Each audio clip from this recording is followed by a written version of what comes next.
Good morning, শুভ সকাল। Welcome back to my channel. Hi বন্ধুরা, তোমরা সবাই কেমন আছো? আশা করি তোমরা সবাই খুব ভালো আছো। আমিও খুব ভালো আছি। আবার চলে এসেছি নিয়ে একটা নতুন ব্লগ। দেখতে থাকো, সঙ্গে থাকো, চলো। আমি কোন্নগরের বাড়ি এসেছি, কারণ এই বাড়িতে লোকনাথ বাবার পুজো হবে। লোকনাথ বাবার পুজোর আগের দিন এইসব ঠাকুরের বাসন সমস্ত মেজে ধুয়ে রাখা হয়েছে। এগুলো সব মা নতুন বাসন কিনেছে লোকনাথ বাবার পুজোর উপলক্ষে। আমি সব মুছে রাখছি, ঠাকুর ঘরে নিয়ে গিয়ে সব রাখা হবে সমস্ত বাসন। এগুলো ঠাকুরের। লোকনাথ বাবার পুজো রবিবার, আমি শনিবার এসেছি মায়ের বাড়িতে। আর শনিবার এসেই জোর কদমে লেগে পড়েছি ঠাকুরের কাজ করতে। মায়ের সাথে হাতে হাতে যতটুকু পেরেছি করেছি। সমস্ত বাসন মেজে ধুয়ে রাখা হয়ে গেছে ঠাকুর ঘরে।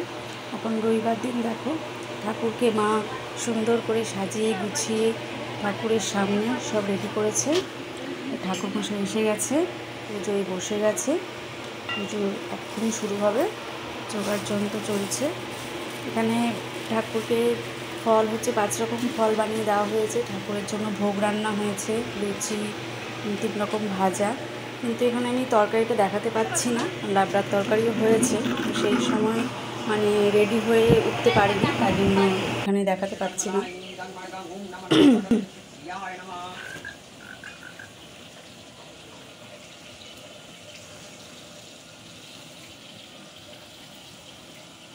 ओम यपाकुं समलंकासमंगच्छते यं महाभूतिं नमो ओम सर्वपापविनङ्कनो तस्मै मातरं नमो भगवते तुल्याय नमः।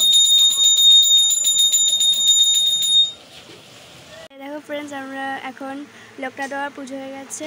এই যে খাবার এখানে চলে আসছে, আমরা এখন খাবো।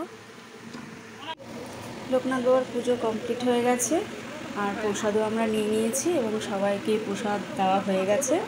খুব ভালো এনজয় করলাম, কাটালাম। Tata, bye bye.